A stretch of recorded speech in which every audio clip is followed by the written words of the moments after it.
I think 2 songs will make you know who your girlfriend is. Yeah. Ooh. Play her Future, Wicked, and just Mm. watch her. And And put on play. Shake That Monkey and see what she do. Just put it on, just watch her.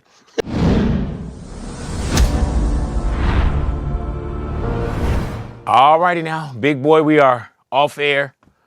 I've been waiting on this one, man. We got a legend up in here. And Too Short is here as well.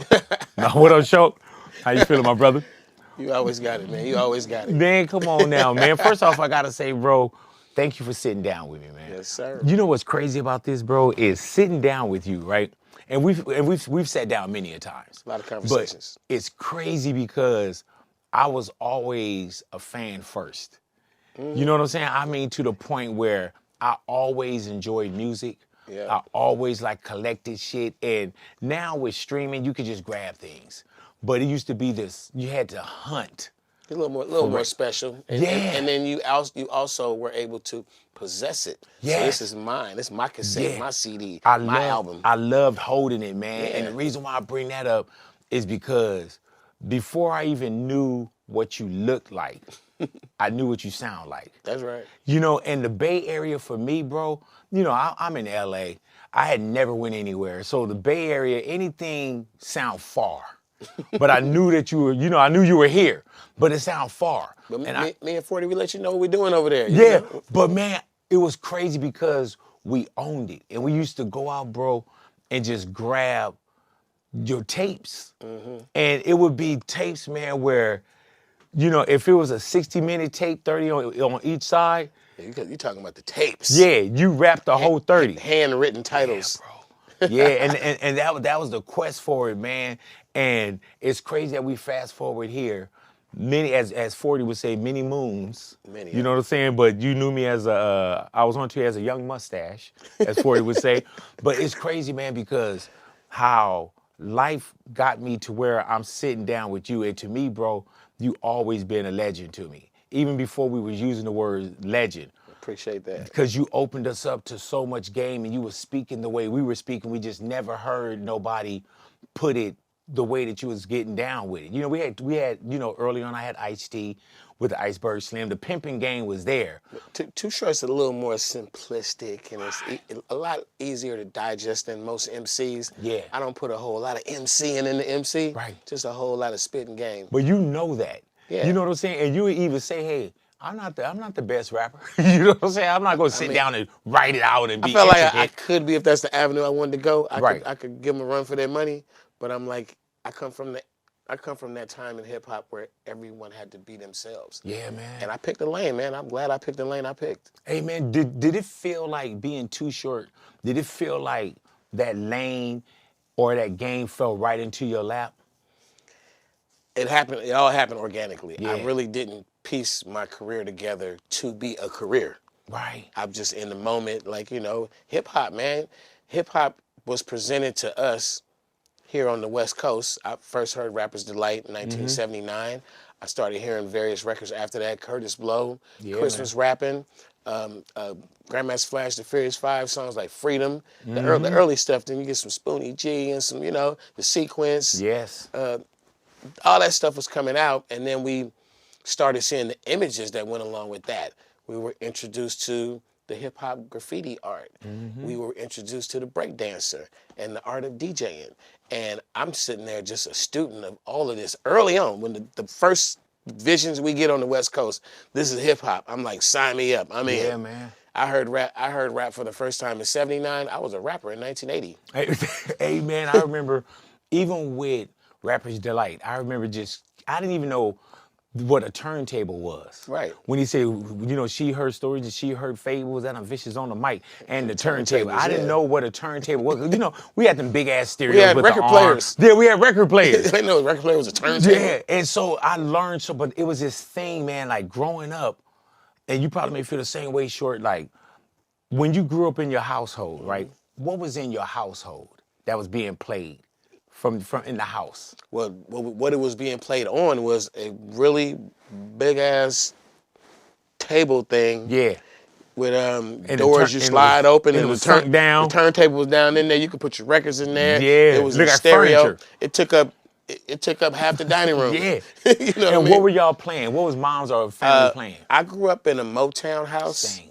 with a lot of Motown, and very particular was my father and his Temptations. Yep. Like he was serious about that. With some Marvin Gaye and some Smokey, but it was all of Motown, and then you bring in the rest of like a lot of James Brown in my childhood, just through the speakers.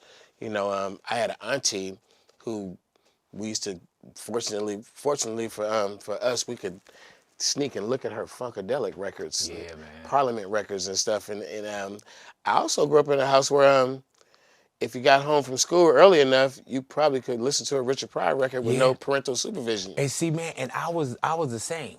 In Just our sneak and listen as household, soon as you hear that kid at that door.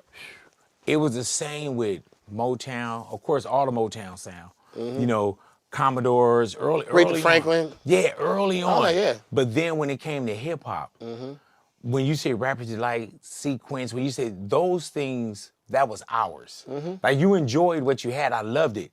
But that thing called hip hop, Yeah, even like just prior to hip hop coming out, there were a lot of funk records that used to come out that my parents were still on their Marvin Gaye, and then we jumped on that Flashlight, One Nation Yeah, Under the man. Groove, and they're like getting down for the funk of it.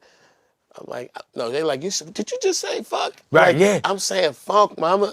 Hey, I remember man. that. I remember them days. But did you not even knowing that what you're doing is this tuition into the school of experience, like the influence of a George Clinton, the influence of Parliament Funkadelic, what I was that a kid. sound like. I was a kid studying the architecture of hip hop, not knowing that Yeah, that's what it was going to be. Like we were going to build our careers on the music that we listened to when we were kids. Yeah. James Brown, Parliament Funkadelic, you know, and on down all the likes of it. All my favorites from childhood, Ohio Players, Cameo, we remade or sampled all that stuff. Hey man, do you remember like the Honey album and Sugarfoot? You know what I'm saying? When you Do think I about remember them? I stared at them. yeah, oh, I studied them. Hey man, I read every credit. and see that's with me too, man. I'm a credit reader. Yeah. To this day, I used to love holding albums, bro, and reading everything. While And do you listen remember? to it. Yeah. And it gave you something. And with me, man, music for me short was a getaway. It was 8 of us growing up in the household. I never had my own bedroom until I moved out the house. You know what I'm saying? So music was my passport to every other place, man. And I would listen to music and visualize, like things were so vivid. Like I didn't have nothing, but I had that. If I had a pair of headphones and I could tuck away, then I was straight with that. But music had always been my go-to. I have pictures of myself as a kid, probably 8, 9 years old, and I'm laying on the floor, headphones on, connected to the house, the family stereo system. Long ass wire. Who knows what I'm listening to? Who knows what's going on in the house? But I'm somewhere else in those headphones listening to whatever that song is. You know what's wild? I got about a lot of that, memories man? of that. Yeah, and it's those memories now, man, where I hold on to it. And wherever somebody's at today, that's just kind of, I tell people, that's where you got on your on-ramp. You know what I'm saying? Wherever you get on your on-ramp with hip-hop music, whatever, that's your on-ramp. My on-ramp just came a little bit sooner than a lot of people. I remember the bridge from where hip hop would take over my life. Rapper's Delight was there. At the same time, Rapper's Delight was a hot record. Funkadelic had Not Just Knee Deep. That was 1979. Knee Deep was about a 15-minute long song. Yes. Rapper's Delight was about a 15-minute long song. I'd play them things back to back 4 times each. Hey, man, That's a whole afternoon gone. I had Knee Deep. Remember when you had like the 4-track player and you had, it was either 1, 2, 3, 4, and you had to literally love the album. That was the 8-track player. 8-track. And you had to literally love the album. Yeah. Because it was like no real hardcore fast forward. Couldn't skip. Yeah, you couldn't skip. Yeah, but with Rappers Delight, I remember me and my homeboy Trevor, we used to go to the Boys and Girls Club in Santa Monica, and we would walk, and that's the way that we would travel, and we'd How just long the rap. song played? Yeah, we just rap.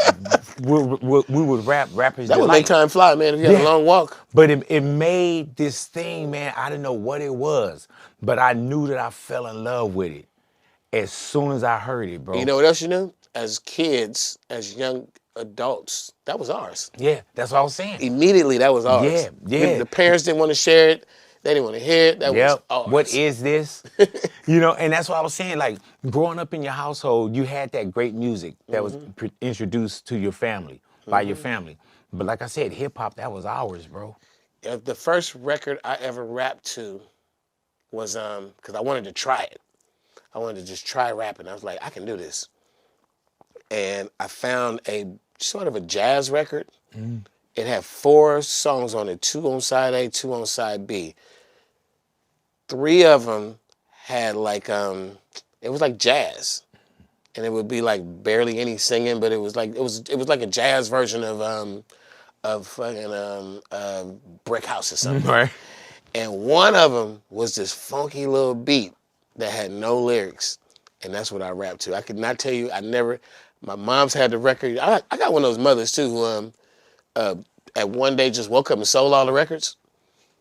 I probably like gave them to a thrift store for little or nothing. Get this junk out of here. And I'm like, where the records? She's like, I told them old records. I'm like, are you crazy? How old are you when you flipping that record and you hear that break beat? 14. It's the summer right before I went to 10th grade. So already, you had already been in love with music, but something told you, maybe or I can do this. I knew. It wasn't even I can. I wouldn't. Were your peers doing it? Nobody. I had took one of my little homies because I was a little bit shy about it, not too shy about it. I needed like a witness or somebody to just come in and just be a part of it. And you know what I did? I know I had the homie because I wasn't going to do it at my house. I went and did it at his house. So I took my little recorder where you hit the play and record at the same time. Yeah. And I sat it next to a speaker. I put the record on, and I was kind of like kneeling down as close as I can get to the mic and the speaker, and I just rapped it. And when I played it back, I could hear me rapping. I'm like, I knew I could do it. Do you remember what it was?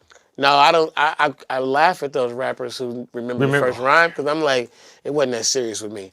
Right. My first couple of outings were just to test the waters. So that one was to make me hear myself. Okay, I can do the rhythmatic talking thing. I can do it. The next one I wanted, that was such a cheap recording. I was like, I need to record it in stereo because that would have been mono. Those little, those little rectangle shaped, little flat recorders. Ain't nothing on it but a cassette. Yeah, hell yeah. You just hit play and record. And I used to record a radio like K-Day. I know. I lived in LA for a while, K-Day. And we had KPOO up in the Bay. We had 1580 K-Day. K-Day played hip hop. Oh yeah. Like day one. Yeah, man. So the next time I ran it through, I talked my mother into getting me like, I was like, yeah, I want to be like a DJ, like the hip hop thing. Yeah. And Radio Shack, thank God for Radio Shack. Bro, that was our first stop, the realistic stuff. $99 mixer.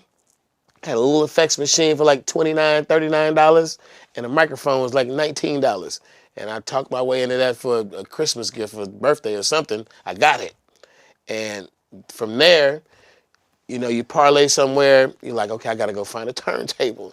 I'm watching these hip hop movies, and it's coming at like, this is what we got to do. Dude, wasn't the search and the quest? Yeah. Like a lot of stuff that I got at a young age. By the time I was 16, from 14 to 16, I did a whole barter system of trading. Maybe did a little stealing. Might have stole something somewhere, or bought something that was stolen somewhere for the low. I don't know. Yeah, but man. I needed 2 cassette players, 2 turntables, the mixer, the mic, the effects. I got moms to buy me the guts, and then I was on my own on the quest for finding like the never-ending turntable upgrade.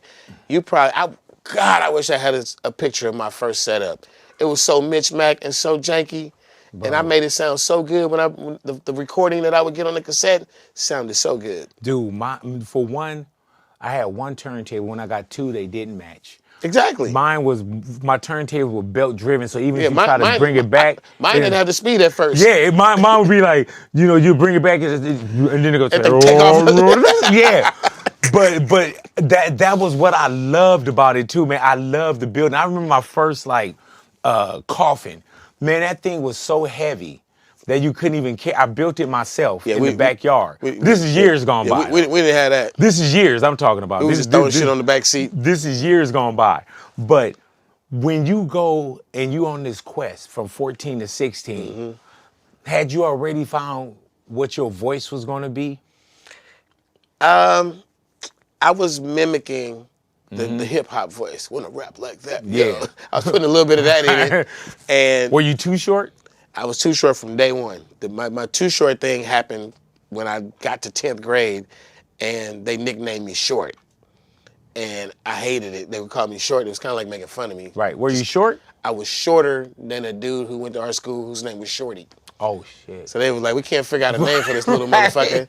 That's just, one day somebody said, I can't think of a name for him. He's just short.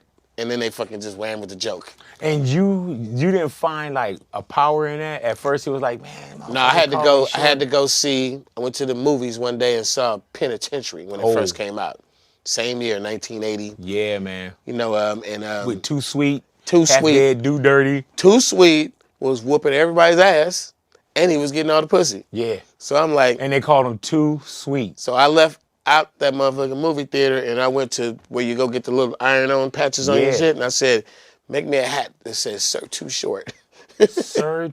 Yeah, because remember, we were all sirs back then, too. Hell yeah. That's why I just dropped the album called Sir Too Yeah, Short. man. Isn't that crazy? I'm bringing it all the way back to day one. Yeah. Man, because I remember even with Life Is, when you say Sir Too Short coming straight from Oakland, yeah, that's like, it's crazy that you took that from Penitentiary. Because I never heard that fucking story. Because Penitentiary was my movie, bro. You know what I'm saying? That's why when you said Too Short, Too Sweet, I'm like, oh yeah, Half Dead, Do Dirty. Like, that was my shit. Yeah, Leon Isaac, that's where I got Kennedy, the two Jane, from, Kennedy. And then when I put it on the hat and I went back and I put it in a rhyme, I kind of took the joke out. Because they kept telling jokes about me being so short. And yeah, I owned it, bro. I owned it. And those years, the first 2 years of rapping, I didn't have my rap partner, Freddie B. When me and Freddie B linked up, everything would change for both of us. Like that teamwork made us famous in the streets of Oakland. Freddie B was we lived in East Oakland. We went to high school in East Oakland, Fremont High. But Freddie B was from West Oakland, which is, it's kind of a little territorial a little bit.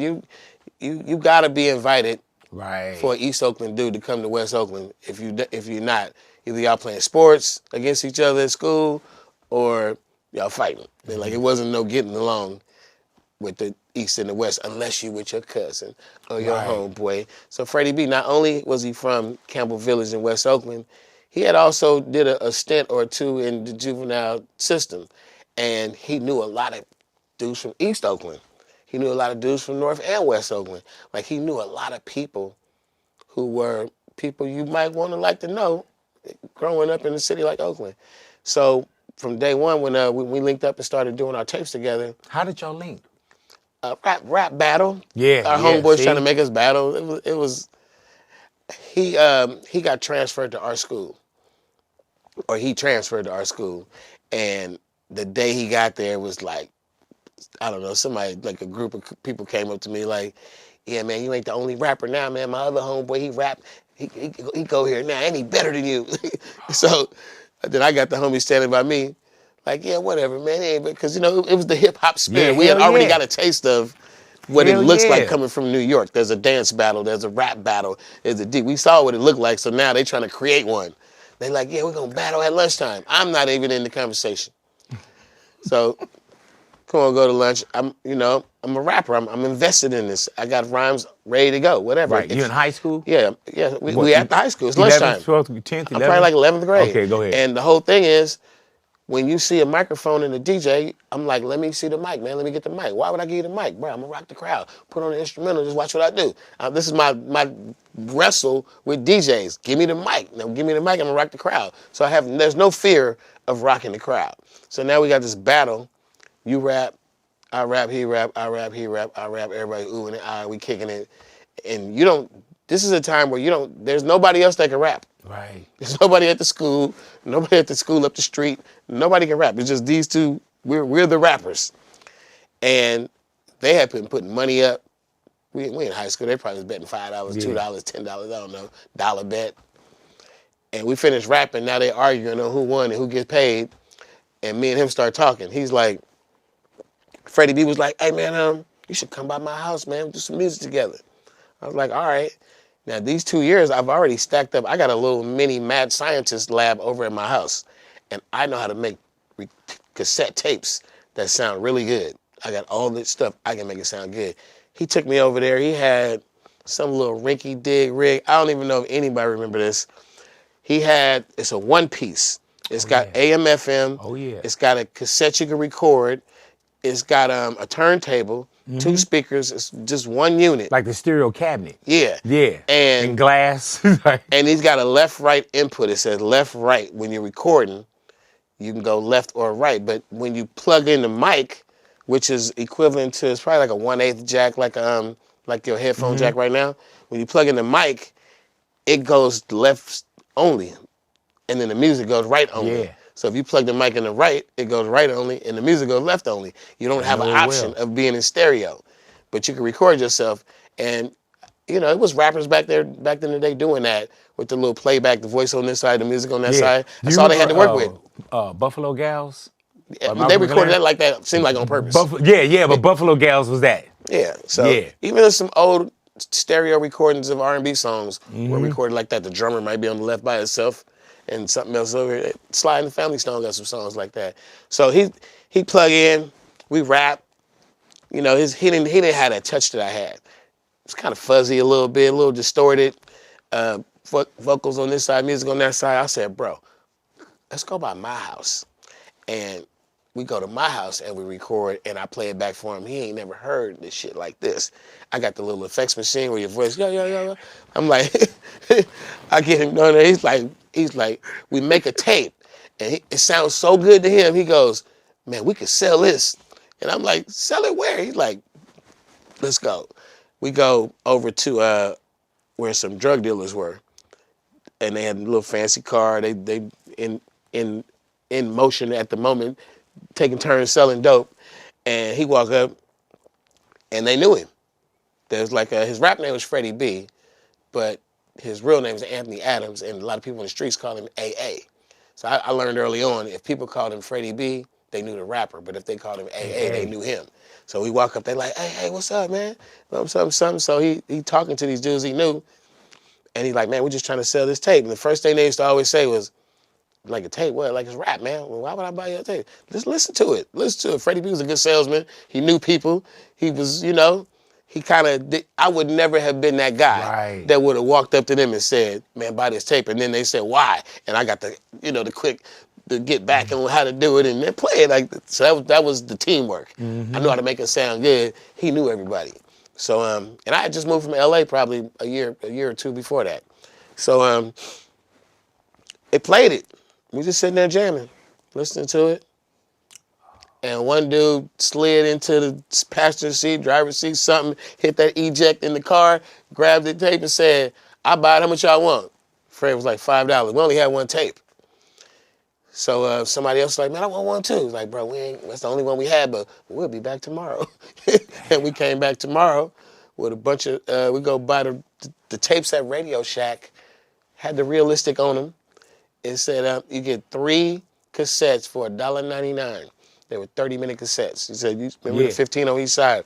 We peel off realistic, peel that off. It's just like a blank little tape now, and write on it some crazy name. We just make up names like, I don't know, like Pimp the Bitch. That would be the title. Whatever we thought of at the moment. And we go back there. We got a little paper bag full of tapes. We hit them boys off with, however many we had. Were y'all dubbing then? We would make one tape. I remember I told you I've been stacking up. Now I got the 2 cassettes. I didn't want to get the at first not that I didn't want it. I couldn't afford the high speed dub. Right. So you had the real time. Real time, yeah. Right. Just 2 cassette players played, and go. And then we sold them all that we had, and they was like, this would have been this was at a Royal Park. It's probably like equivalent to like maybe 80th, 81st Avenue, something in Oakland. And they was like, yeah, man, the dudes over on 84th said, when y'all leave here, come over there and sell them some. but we didn't have any more. So we go over to 84th. We're like, man, they said y'all want to get some tapes. We'll be back tomorrow. Yeah, bro. And then the second time, so we went there, came back with the tape sold. They told us to go to 84th. We walking away like, bro, I know what we need to do now. Let's just go to everywhere where they sell dope and sell tapes. And we literally just went to every drug turf and made it like a paper route. And it just became our thing. Like, people always go, man, I used to buy Too Short tapes. I'm like, not if you wasn't a drug dealer. Right. It'd be hard to catch us like in between our regular stops and you'd be on the bus or something. Because we weren't really like face famous. We were like voice famous. You wouldn't be like, oh, Too Short and Freddie B, send me a tape. That was very rare. It was on our routes with our clientele that we did the shit. Hey, man, so when you would sell out, how many tapes were you selling? Was it 5? Was it 10? I'd be like, because this is like a hustle, and this is like something you had never seen before. Well, they all came in 3-packs, so right. it would be 15 tapes, maybe 20 something, maybe But I used to. Fred was our spokesman. He always did most of the talking, and I really didn't know a lot of people. Like, I knew the people I went to high school with, people that lived around my house. I really hadn't ventured out in the city that much. I used to ride the bus with the bus gang too. It was a gang called the AC Mob. The AC is the Alameda County Transit. They're the AC Mob. I used to ride around with them, but I hadn't ventured off in many, many neighborhoods that was in obscure Oakland at the time before the cassette hustle. And Fred would be like, getting his sales going, dapping up, whatever. They started getting to know me too, but I used to keep a little pen and paper. The little bitty little pad where you flip it over, like, like when the like cop is taking. Yeah. I keep a little pen and pad. And I'd be like, okay, 94th, they want 7 tapes. And I would put maybe a specific name. And, if I didn't know a name, I'd be like, dude with the blue Mustang. Right. And I would with a hook so in we back get back of to the head. lab, I'm like, we got 15 lined up. Known sales. I'm talking about drug dealers too. You might come back and never see the dude who wanted the tape ever again. Somebody else would buy it, whatever. But we'd add a little extra on, and we just worked the paper out, man. Whenever we sold out, if we didn't make it to your block, we just didn't make it. But then we might start on your block next time, or we might reverse the route the next time. And they always talk about selling tapes out the trunk. It was no trunk, bro. We didn't have a car. Right. We used to catch the bus. Yeah, so when people and be on them feet on the pavement. Would say about you guys, like, yeah, they was out the trunk. Did y'all go out the trunk later? That's like when you said later and you built the coffin? Yeah. That was later. We got the car. Hey, man, so what was the content? Because at some point, at the beginning, it's dubbed and everybody get the same thing, just like an album. You know what I'm saying? But at some point, did you also go personal? So me and Freddie, we wrote a lot of rhymes because we wanted to keep selling tapes to the same people who always wanted to buy them. Right. So they didn't want the same thing over and over again. So we had a lot of titles and rhymes, and then we would we probably it was a little shady too. We might recycle a couple of ones on you, so you might get the same partial section of rhymes, but then the tape would have a new title. Gotcha. But then it would have all new rhymes too. And you're like, I heard that little one before. It didn't matter, man. We would mix it up. It might be the same rhymes to a new beat, but then it would be a bunch of new stuff on there too. And we just talked shit. We talked a lot of shit, a lot of punchlines. We were very explicit. And whatever the new little words saying, we would say that. If something that wasn't too, something that has somebody mad at you, just say so-and-so, just like when so-and-so wrecked his car. It really happened. You know what I mean? And it's just things that it was all very relevant to the streets. And we were, once again, we were the only ones. Nobody else was doing this. This is nobody else's story around the Bay. Nobody else came up like this. Not even a lot of people. I mean, some hip hop artists did, but not a lot. And then you heard about the custom made tapes, right? Yeah. So that evolved from one of the drug dealers who hadn't come in contact with us. He heard a custom-made tape that we made for a guy named Hot Lips. And Hot Lips had a guy who worked for him, I guess, Freddie Pratt. And Freddie Pratt was fascinated with Too Short and Freddie B. He was a little respected guy in the street. And he pulled up on us. He's like, man, I rap too. And he took us to his rap world, and his rap world just happened to be at Hot Lips spot. So we like, a little nervous because Right. we at the spot where it's going down, and behind the trenches, like in it. And we used to be with Freddie Pratt, and Hot Lips would never really speak to us. He wouldn't really give us too much attention. Just whatever. And we asked him if he wanted a tape, and he was like, "Man, I don't listen to that rap shit, man." And while he was ranting about not liking rap music, he said his logic was like rappers rap about themselves. He's like, "I don't know no rap shit. Unless they talking about me." And he said that, and then me and Fred left. We was kind of shook up a little bit because we got denied giving the big boss Right. a tape. He just shot us to the left. We like, well, shit, let's just go make a tape about him then. And we made one and handed it to him, and he never he accepted it, but he never said he listened to it. So the other guy was rolling up on us one day, the guy we didn't know. He called himself King D, and he just rolled up beating on his chest, a little stocky motherfucker who was, I'll never forget, we were walking down 89th Avenue, and he's like, "Do you know where you at?" We like, 89th. He's like, "No, you on my block. I run this block." And he was like, "If I don't get one of them tapes like y'all made Hot Lips, fucking y'all up." He like, don't come around my block, don't let me catch you. So it was like a bully tactic. And it was like, we walk away from him like, what we gonna do? She's like, I guess we gotta make this motherfucking tape. Shit, let's make him a tape. We make him a tape, we go back and find him, and when we hand him the tape, he gives us $20. We had never sold a tape for more than $5. Now we walking away, having another meeting. We need to go make some more of these $20 tapes. Oh, this is genius, short. So King D, he's a loud guy. We ended up being really good friends later in life. He's very loud. I'm sure he took his tape and became our first marketer. Yeah. He's like, yeah. So I remember one day we were on a bus stop, and a nice little fancy hood car pulled up. He said, "Hey, y'all Too Short and Freddie B?" He's like, "Yeah, what's up?" He's like, "Get in the car." And we're like, damn. And it wasn't like getting in the front seat, like get in the back. They drive us way the fuck far away to fucking like Sobrani Park, the end of Oakland, the farthest you can go. And they pull us up on this dude. I think his name was like Isaac or something. They called him Big Eyes or something. He was like one of the big dogs in the hood. Like, yeah, man, I want one of them tapes too, man. And they just summons us. Man. Got him a tape, and then it spread that all the big guys from all the hoods wanted the custom-made tape. They all wanted one.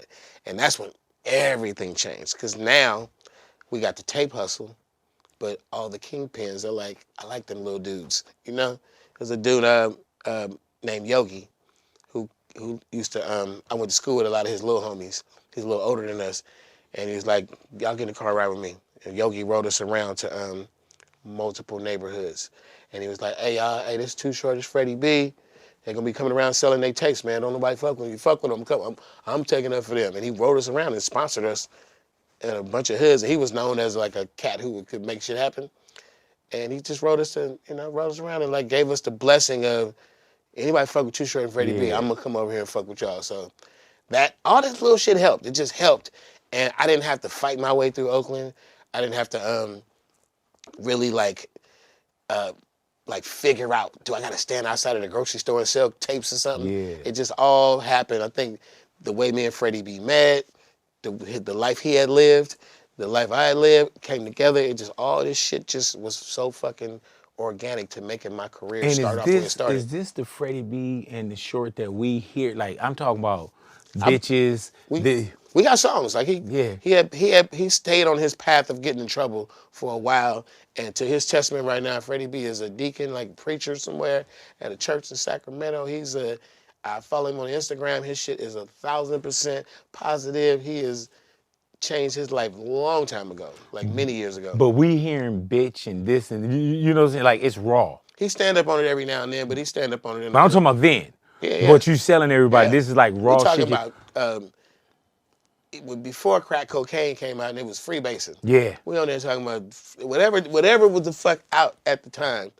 It's on the Too Short and Freddie B tape. Hey man, was demand more than the supply? Did it start getting to the point? Yeah. Always. So how we got famous wasn't because of us. It was because of the duplicators. Yeah, bro. And that's how I got it. even Because you know I'm not in Oakland on even none my of them little streets. brother who never lived in Oakland, just grew up in L.A., born and raised. He confessed to me later on in his 30s. He's like, man, I gotta tell you something. He's like, every tape you ever gave me when I was a kid, that was my job. He's like, I sold 2 short tapes in L.A. Yeah, that's probably how we got him and shit, you know? But you were born in L.A., Short? I was born in L.A. I moved to Oakland when I was 14. Damn, so that's a lot of L.A. as well, too, though. Where did you go to school at? You would think that, but what happened was I went to St. Francis Cabrini on Imperial in Normandy, which is a Catholic school in the hood. Got you. See, you I said went to, Imperial in Normandy, hell yeah. And then I went 1 year to Daniel Murphy, which is the school you would never think Too Short went to. But I put 1 year in there, and my brother was living in Oakland with my mother, and he was just telling me about his life, and I was going through this fucking Daniel Murphy life. Anybody that knows the school. Yeah, hell yeah. I talked to people, a lot of people that went there, and they's like, I get it. I had to get the fuck out of there. I had to escape. Yeah. So I got up out of there and went on. But when it comes to rap, I started rapping in Oakland, and I was just mimicking like little party rhymes and stuff. You know, the girl in blue looking good, what you want to do? All that shit, how it started. And then the message came out. And this is all about the same time where I'm linking up with Freddie B, 11th grade. Message probably came out in 1982. I was in 11th grade in 82. And I was walking down the street. I was by myself. And the message came on, and I had my little boom box. And he started saying, broken glass everywhere. People standing on the stage. He just started singing. I'm visualizing New York like I've never seen New York in my life. Yeah, bro, he painted and I the could picture. see it. And I was like, oh shit, that's what I need to do. I need to rap about Oakland. So anything that was of my life in LA, I lived on 80th and Normandy. My cousins lived on 84th and Hoover. I was on 90th in Vermont, 88th in Budlong, all So that, my uncle was the manager of Thrifties on 87th and Vermont, wherever that Thrifties was. I mean, I was there. Like that was my route. My whole neighborhood. I had cousins that lived on 106 in Normandy. I had cousins that lived in Compton. But it's crazy what you got away from and what you went to. It wasn't like you did some Fresh Prince of Bel-Air shit. No. It was just, it's completely different though. Because when I moved to Oakland, LA was very much blue and red. And even before LA was super blue and red, it was still block for block. You on the wrong block, it's not good for you. And you know, the LA blocks can be long too. Hell yeah. Like you literally ride your nice bike on Vermont in 80 something, and you won't have it by the time you get to Hoover. You be walking in Hoover. What the fuck? Like, and it's just like that. Like I had my bike stolen so many times in LA, man. At least 3 times. And it never did a kid steal my bike. Oh yeah, see? Always grown people stealing bikes from little kids. This dude stole our bikes one day, man. We like, man, y'all niggas is grown, man. Y'all gonna take little kids' bike? Man, shut up, little punk. Yeah. Rode off on our bikes. Hey man, but it's crazy when you fast forward to where you are, not even where you are now, but even the journey that you took, but the journey that we had a chance to share with you. Yeah. I remember, man, Short, when I first saw Life Is Too Short video. Oh my, and you had to think, bro, like, you couldn't just go on YouTube and, you know, get things and rewind it and watch it over and over. Catch it. Yeah, and you had to make an appointment. You know, or you had to take it and, you know, record it on a VHS on your VCR or something like that. That type of stuff. When I saw that video, bro, that was another, not just listening to the cassette tapes. And with me, we were all in some other shit anyway. So whatever you heard that was like some hustling shit or whatever, you kind of gravitated towards that. You know, it's like Donald Goines writing about Detroit. Yeah. I kind of looked at Oakland always, in those early days when I was writing, I was always looking at it like a movie. Like it was fascinating to me. Man. Like just the way it moved, different than anything I've ever seen in my life. Like when you go see a blaxploitation movie, you come out the theater, you feeling like one of the characters or something. Man. You didn't see Pam Grier's titties, you feeling good, you know? And that's how I felt about Oakland. And when I heard the message and I started writing songs, I said, I'm gonna write my songs about Oakland.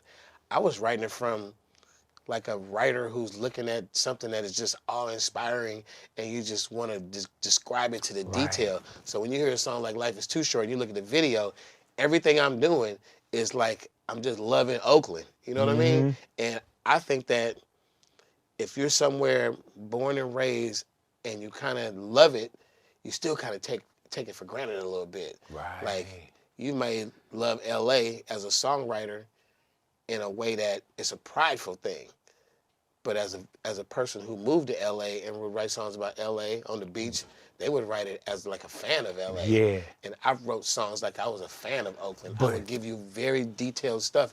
I had this character, Too Short, but I would put into the character in first person other people's stories. yeah. And I'm like, this is some Present shit as I the heard, or presenter. this is some shit I saw. And I was just giving you Oakland. It was the easiest thing in the world for me to do because I learned how to write songs, and I just gotta look around, listen, remember, and it's fucking there's a song everywhere. I could have did that probably with any city, but Oakland is a great city to do that It's with. crazy that you did that with Melly Mel from, you know, and listening to the message, because the message, when he say people pissing on the stage, like you could smell the piss. Yeah, and You he could changed smell hip hop right there. He turned the corner in hip hop Yeah, because a man. lot of rappers were inspired Yeah. to make a change in some sort of way after they heard that. Yeah. When my man says like a jungle, sometimes it makes me want like, and it was crazy because we were all somewhat living in our own jungle. Yeah, exactly. Yeah. And so when you say you took that game, you He can say wasn't this is describing Oakland. just New York. He was describing New York's version of what we were experiencing in all these inner cities, man. And so you see that and you like, man, You know where something similar happened to that that's not hip hop is when you read a book like I can't think of the author, but he wrote a book Makes Me Want to Holler, and he tells in that book about how the song named that Makes Me Want to Holler Marvin Gaye affected them. It hit like hip hop hit us. It hit them because that's socially conscious songs Yeah. about what's happening in the streets, brothers coming home from Vietnam, blah blah blah. But in their time, Yeah. it was very relevant, like speaking to the young brother. So we were making those songs too after the message came out. Run DMC. It's like that. Everybody wanted their, what do we call them? Message songs. Yeah. That's what we called them. But you know what's wild about you Too Short is that you had to create a blueprint of some sort, because there wasn't somebody that was just like you, or you were either a copy or a slopping carbon, like you are the architect. All the way down to do it yourself. Yeah, of your, you know what I'm saying? Of your shit. Where it wasn't like somebody else. Now other people can look and give you that, but there was nobody else that, oh man, this is easy because such and such over here, he does it. And then all I gotta From do day is one, I considered myself to be a trailblazer. I knew that every street we walked down, every tape we sold, every crowd that would rock, I knew I was representing hip hop in this area. But, because hip hop was like, the five boroughs, the gods Yeah. of hip hop, And then hip hop. we And then didn't have it from here. You know, early on, like that's why I fuck with Ice-T the way that I do, because I fell in love. Like if somebody say, give me your top 5, at some point, like Ice-T is in my top 5. Yeah, Because the he's one of pimping my game, hip-hop heroes for yeah, sure. man. And what he did with it. He painted pictures that I was like, oh, okay, back on the streets after 5 and a deuce. 7 years later, I still had the juice. My hair grew long on my 7-year stay when I got it done on my shoulders in LA. Yeah. When I hear that shit, I'm like, oh, okay, I know this. And some of us early rappers were fortunate enough to, the way we wrote songs, we wrote it in the same vein as the way 70s R&B was being written. Like there was no visual for the song. Right. So you see the song in the Yeah. music. You see it. Yeah. Like there's so many songs from the 70s, and you listen to it now, you go, they wrote the fuck out of that song. And we didn't have like videos. You know what I'm saying? You had like, you painted these visuals in your head, almost to the point where when I started to see videos, it wasn't what I had in my head.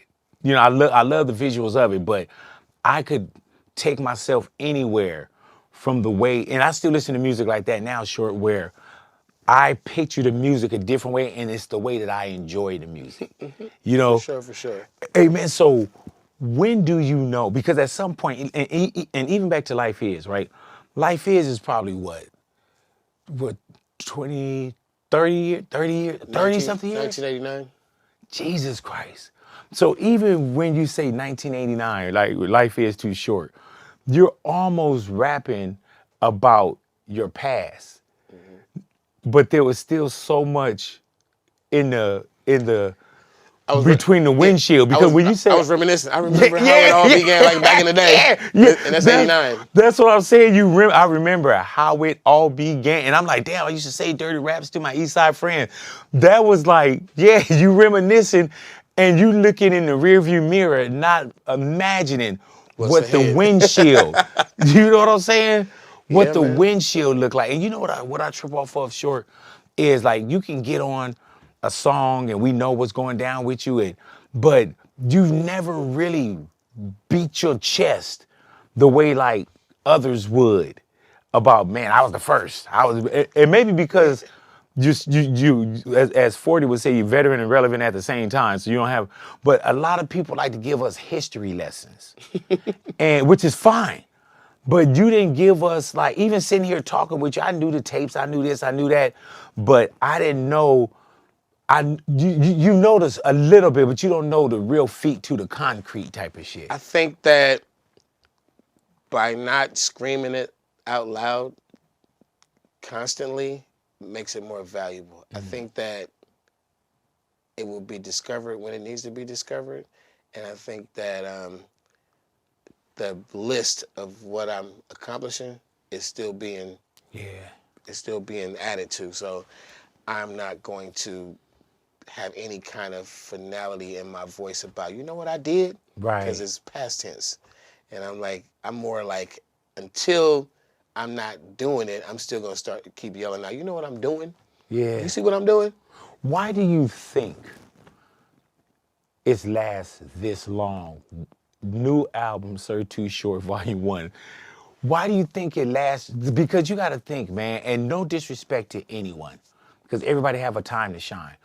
Think about how many flyers you've been on with other people, how many marquees you've been on with other people, you know, and we've seen careers either go, one hit wonder, or we saw them go and kind of fizz out. What do you think that staying power?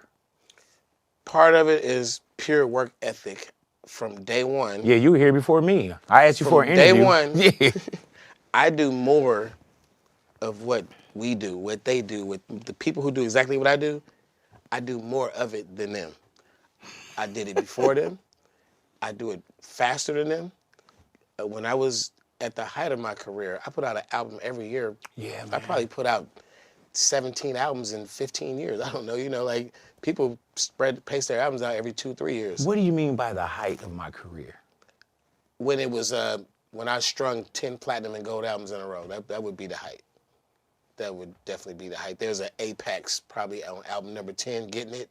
Oh man, hold on. I was- think I had something here that you see, I didn't even need notes fucking with you.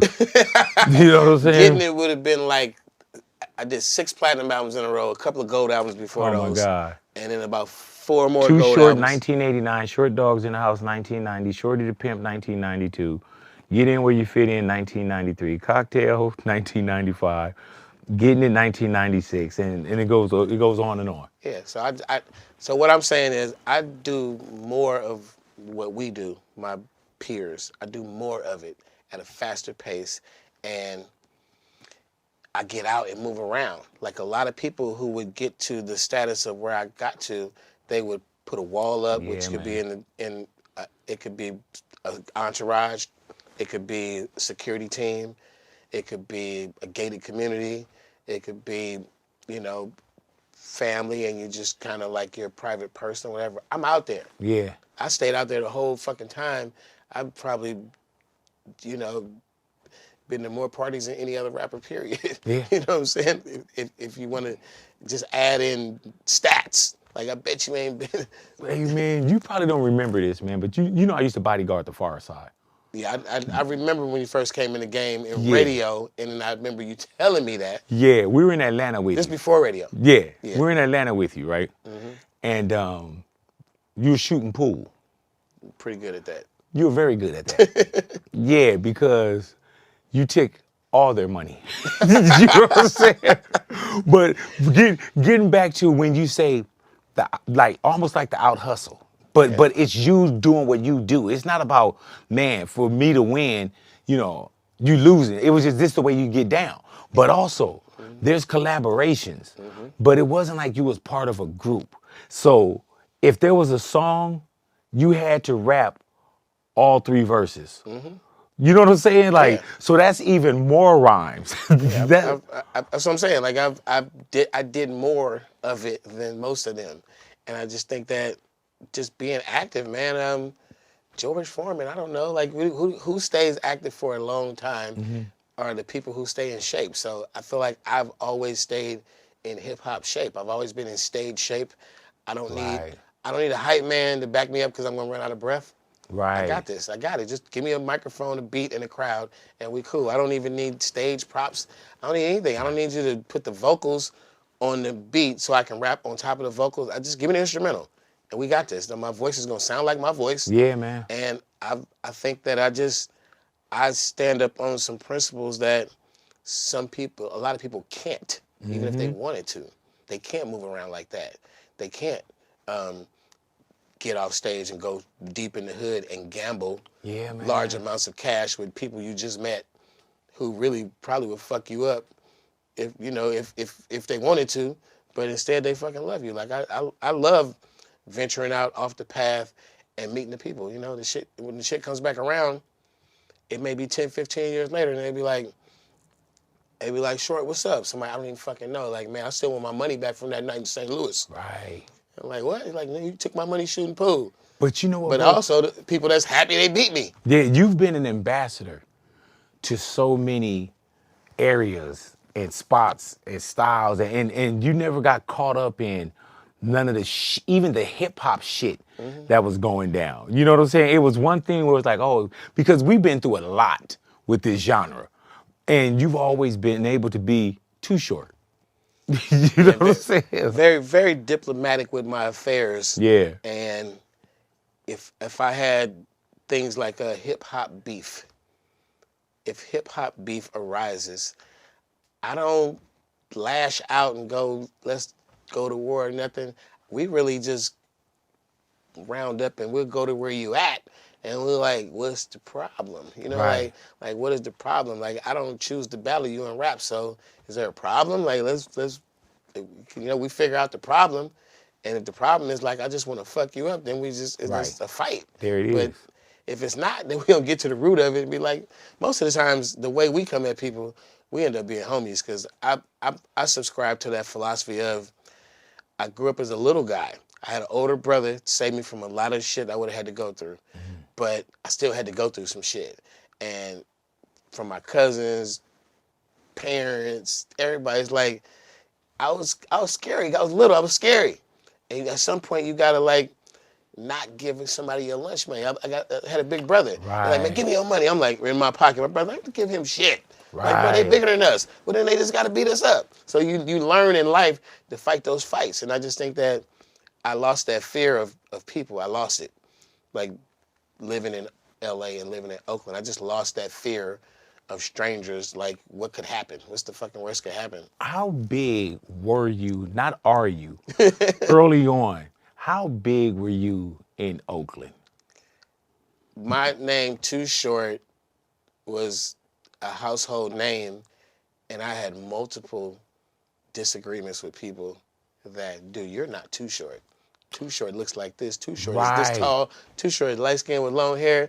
Man, I know Too Short. I saw Too. Because we didn't have it. I had people We walking couldn't up. just go Too Short in Google. I And, had people walk up and tell the person next to me, that man, I was at my auntie house last night. Too Short was in there smoking cocaine. I'm standing right there.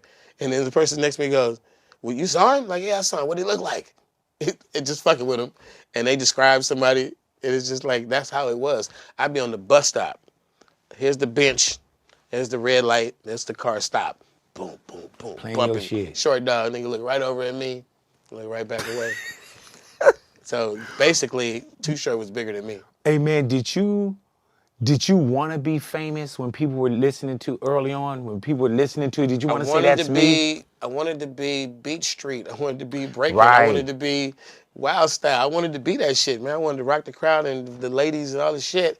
But what I did learn, because I was very famous, and because of the duplicating tapes and all this shit, and just the myth of the rapper of the Bay, I was very famous and not rich.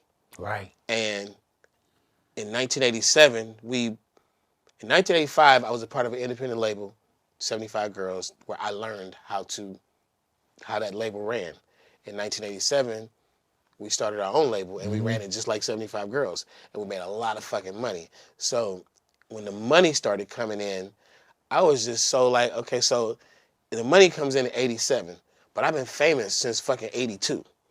And I got 5 years of rocking the crowd, fame, people going down the street bumping Too Short, motherfuckers trying to tell me, man, you ain't Too Short, little motherfucker. Like 5 years of that shit, when I get a whole bunch of money, the first thing I think to myself is, fuck fame, that shit is weak. That shit is this, because I'm happy now. I'm like, Right, I'm right, rapping, right. I'm getting money. I'm like, the worst part of this whole experience has been the fame. And you had like levels of fame too. You had anonymous fame. You had voice yeah. fame. You know what I'm saying? Then I learned about the face fame. Yeah. And I'm like, it's fun. It's a tool. It's cool. You can, groupies after the show, whatever. The free McDonald's, whatever the fuck, Right. people recognize you. But I'm still like, I'm comparing being famous and broke to how you get money. And then I'm like, well, I go on tour. I went on the NWA Straight Outta Compton tour. I was on the tour in the movie. I'm on that tour. Eazy-E called me and was like, I had Freaky Tales out. He had Boys in the Hood out. He's like, want to go on tour? Fuck yeah, let's go. And I learned to use that fame as one of my pimping tools, but I never respected it. I never thought that that's what I wanted. And Amen. I don't mind if you're a fame whore, but Right. I can see it. I'm like, you're in it for the wrong reasons. Like some people get in this game talking about I want to be rich.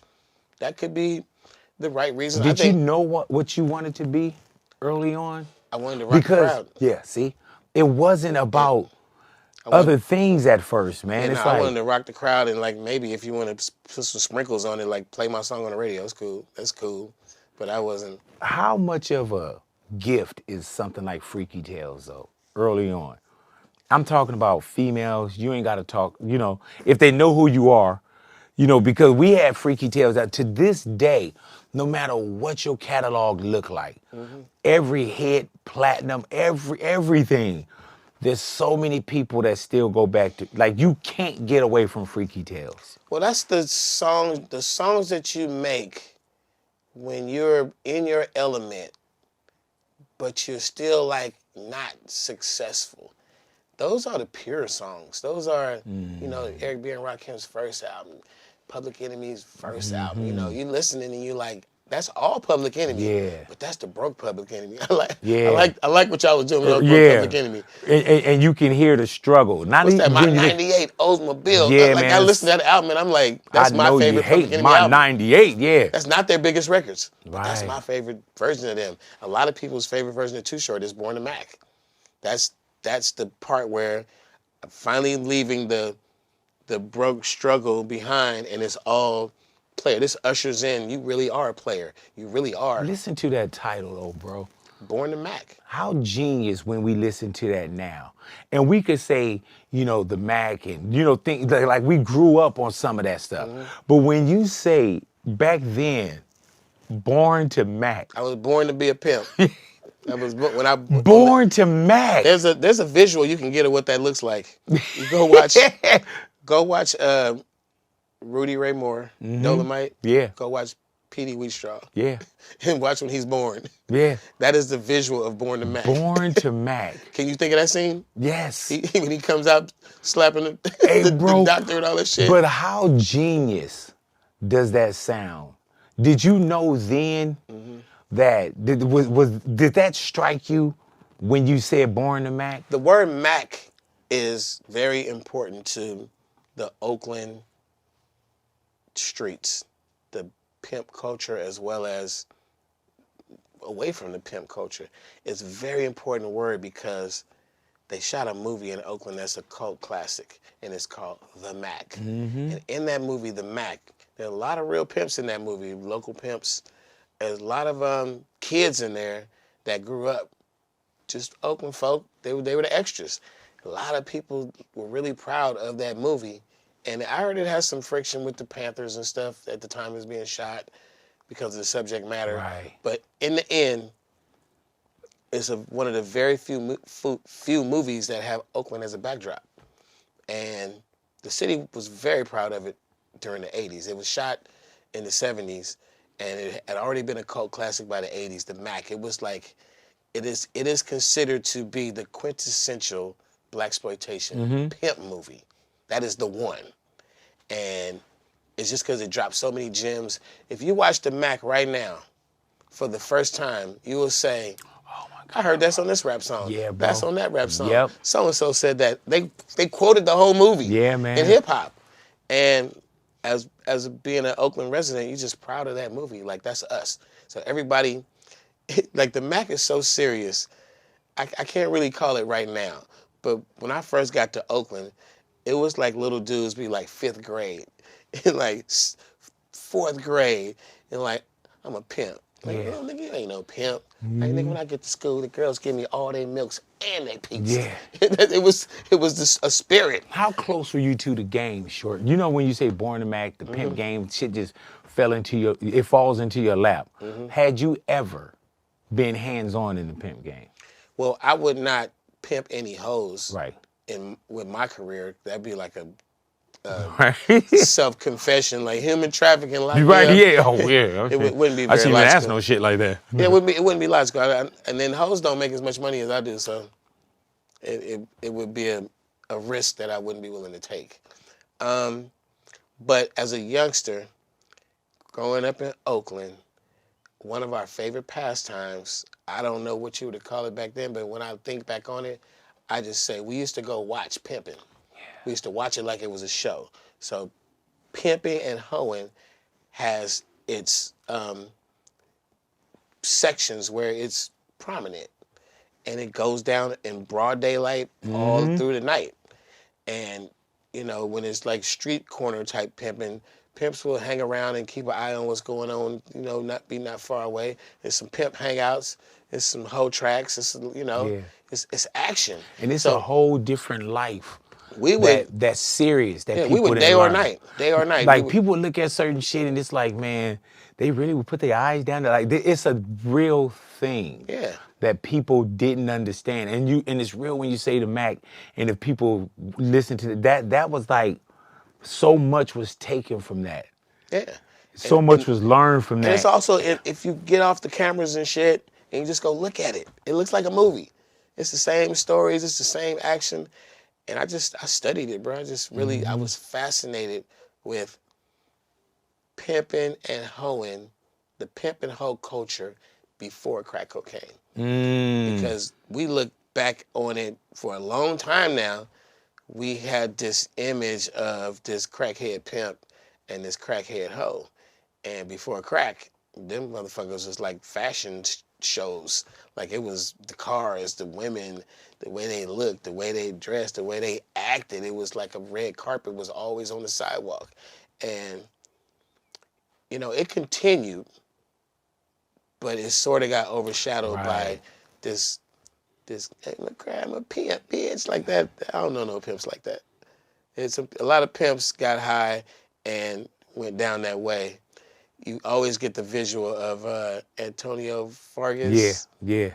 Is that Huggy Bear? Yeah, with the or from I'm Gonna Get You Sucker? Yeah, when his fish tank shoes was breaking. And it's like that's a visual that is heavy, man. But you know what pimping looks like now? It looks like rapping. All the pimps who are very active, they look like rappers. You're like, who the fuck is that? Like, he's not a rapper. He's a full-fledged in the game, pulling up in the fucking, you're like, oh, that black guy with the chains, he's one of those rap guys. Like, nah. Not him. But it's there, man. It's big money too. You know, man, how not accepted were you in certain places of hip hop? Well, Because I've seen it just from the West Coast with like from LA. Get the that rap shit guard, out of here. the hip hop guard, very early on dubbed me a whack rapper, and that was because of the cadence, the vocabulary, and what we were being told what the best MC was. And the best who MC. was that? Do we say the person or was it a person? I'm saying the hip hop guard, just the Period. media. Gotcha, The shit that made gotcha. West Side Connection born. Gotcha. That birthed West Side Connection was the hip hop guard that was sitting there making up the rules, the source with his ratings of your albums, the critics from all the little hip hop mags that were Yeah. out in the 80s and the early 90s, and just how they worded it when they reviewed West Coast artists.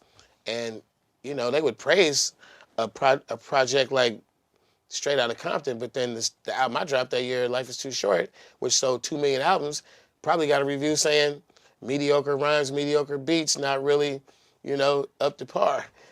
And at the same time, Do you pay attention to if that? you go back and read every review that they fucking ranted over in fucking 1989, who they said was the ultimate shit, was probably people who had a smidgen of my career or Right. a smidgen of my hits. And it's just, it's feel, man. It's like, But you know what, Short? Like now with the device, everybody's a critic. Everybody's a critic. Well, But yeah. the Source and 5 mics, that meant something. Rolling Stone meant something, you know. So when you are hearing mediocre rhymes, mediocre beats, deliver whatever it is, you know, small-minded, like, did that affect you? Or you knew that you no, because I was always a baller. Right. So you can't really, like Drake can't really lose to Kendrick because he's such a fucking baller. But I remember one, and I'm having fun in my songs and shit. Something I mentioned in a song, I can't really quote the song, but it's something I mentioned where I'm the Energizer Bunny of rap, just because I keep going on and on. You know, I keep poking at him. Yeah, yeah. When I come back and go, I go on and on. It's me just You remembering when they jabbed me. They had a section in the Source, and it was one quotable, and the section was called "Nigga Please." I remember that. And they quoted me saying, I'm the hip hop Energizer Bunny. And I remember laughing, going, well, shit, I've been rapping longer and more than most of y'all. It is sort of, you know, the Energizer Bunny, the battery never dies. You just Right. keep going. I wasn't saying that I rap longer or whatever. I just was saying, I'm never going to stop. That was my Yeah. reference. But they took it like, nigga, please. And I'm like, I'm always going to refer back to that in my song. So even when in Blow the Whistle, I go on and on. Yeah. I'm still jabbing at whoever wrote that day. Right. At the Source. I And never where forgot you, motherfucker. Are they now? But you know what's wild about that, man? When you say I go on, and we think about Blow the Whistle, right? Blow the Whistle probably came 19 what, years 20 ago. It'll be 20-year anniversary next year. But you was already 20 years. I was 40 years old. I was 20 years into my career. I was multiple platinums and gold. Say that. I had already had signature songs, The Ghetto, Freaky Tale, Like Yes, This, bro. Getting It. It was done. Hey, man, you know how, like, the ghetto's my shit, right? But you know what else is my shit? What's that? Is Life in the Ghetto. Oh, which one? In the Ghetto. You think life is hard. Food stamps. Oh, that's Money in the Ghetto. Money in the Ghetto. Money in the Ghetto. Money in the Ghetto. Yeah. And I did that beat before Puffy and Mace. Yeah, man. Dun, dun, dun, dun, dun. Yeah. Hey, man, so, yeah, when you think about Blow the Whistle, like we said, that's 20 years into your career. So much into your rearview mirror. Years of my career, 20 years ago. Yeah. And so we're celebrating Blow the Whistle. Is it 20 next year? 20 years since the release When date. you do something like Blow the Whistle, already hits and accolades. When you do Blow the Whistle, Short, is it a different feeling for that? Or is it just a feeling that you've already had before? Nah, man. It's Because you already got it's different hundreds 'cause of records. You got some shows I do, and these like senior citizen ladies catch wind of it, and it's their song, the only two short song they know. And they come 50 deep with whistles, making noise. I see the old lady section just loving it. But even before what the phenomenon is today, that's been going on for the last 20 years, when you recorded that, did it feel different? Now, it felt like a good song. and I knew it was a good song. Right. We knew it should And be you felt it before we knew with it should be other the good first songs. single. It was so amazing before it was released. The album had a different title. We changed the title of the album to Blow the Whistle. Like, we knew marketing, you just know, like, we got to run with this. And that's had that Lil vibe. Jon too? It had that vibe. Yeah, Lil Jon produced it. A lot of people don't know that. He made the beat. It's not his signature sound, but he put that hit making. What made y'all trust each other for Well, me and not John, just the and I know what's coming. we also made Shake That Monkey. Right, yeah. couple But years before Shake That Monkey, that's very Lil Jon. That's a very Lil Jon song. You know what I'm saying? And when you listen to Blow the Whistle, you can say, okay, yeah, cool, but His intention on Blow the Whistle was, let's make a song that sounds like it's an old Too Short song that just didn't get released for some reason, and we just found it in the vault. That was his thing. Yeah, I want to say something now. There is no artist. If you correct me if I'm wrong, there is no recording artist that we know of in modern times in any genre who had a 20-year career, solid hits, accolades everywhere, world tours, platinum albums, big records, and then they make their signature record 20 years later at the age of 40. No artist has ever had that moment in their career where they made it, and everybody's like, you made it. yeah. And then they make the biggest hit. You can make a hit later in your career. Right. But not your That's biggest. what I was saying too, man. When I was looking, I was like, man, I said, Blow the Whistle came decades, and we already had so much. I was already being counted out when that came out. Yeah. They was like, it's a wrap. There's so many people that probably had never even heard a short, and Blow the Whistle was their introduction. And like how you said, there'd be some women there and they waiting on it. People waiting on it. Do you know the power of that? Like, do you still enjoy that song and performing it? It's like your favorite child that you really don't want to, all my songs are my kids, and like you really don't want to tell your other kids that I have a favorite. That's my favorite kid by far. And do you know when you're about to go? Because I've seen you open shows with it, and I've seen you close shows with it. Yeah, I mostly do it really early in the show because I subscribe to the reverse lineup playlist from early on. Early on, I just watch everybody. I watch what they do. Everybody does the same thing. You come out with I'm on the stage, I'm gonna build it up, and then get to my biggest song at the end, and I love y'all. I'm like, no, guess what all of them do? I'm always gonna sing my best record first, second best second, third best third, and then we'll mix it up a little bit after that. So I'm coming out. As soon as I come out on stage, I'm singing my best 3 songs, and then I'm doing the show. And I did that because that's when the crowd is the most hype. Yeah, man, to see you. So I'd rather, if everybody else is gonna build up to a big crescendo, I'm gonna do the opposite. I'm just gonna work it down. Like, I'm gonna start you off high as fuck, keep it up there, and then we just gonna relax and ride it out with some good songs. And it works for me. Do you know how many songs is in your catalog? Shit. Exactly. I have no idea. I don't know how many features I've done. I think I made maybe 21, 22 albums. I lost count on albums. Yeah. I don't know. Because even when you try to do the math, I damn sure don't know how many songs. when you try to do the math on Blow the Whistle, that math is fucked up now too. My shit is so out there that I have a non-stop, ongoing gathering of Too Short, who sampled this, who used that, the publishing issues. Right. What song am I on? What's my percentage? It goes forever and ever and ever. Like when Drake took the cadence and everything, it didn't take away from the song. Sometimes somebody will take something and it becomes so powerful that it's like we don't remember, he did it just like that, or he did it. Right. It was still Drake did it, but it was still. Blow the Whistle is outlasting all the Blow the Whistle remakes. Yeah, man. That's amazing too. Do you ever trip off of like all your catalog, all those songs are yours? Yeah. Yeah, man. I wrote a lot of music. I have and I have yet to visit down that road of want to buy my publishing and all that. I ain't brought. It's not even. Yeah. Just riding it out. Do you still enjoy what you do? It's still fun. Yeah, hell yeah. It's still fun. It's still And you fun. stay active, short. It's still fun to rock the crowd. It's still fun to record. It's it's fun to interact with the fans.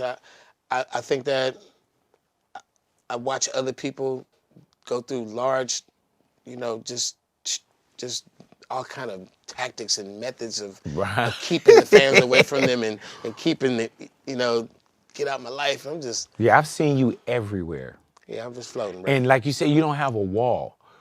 You know, I don't have to tap a big ass security guard. And whoever has that, cool. But I never had to tap a security guard and be like, hey, can you, Is it cool to holler at short? Yeah, yeah. But that I think that becomes your security. Mm-hmm. Because you know who told me the craziest story? Steve Lacy has a brother. What's his brother's name? He has a brother who's with him in his crew, and he's like, he told me this story a couple of times.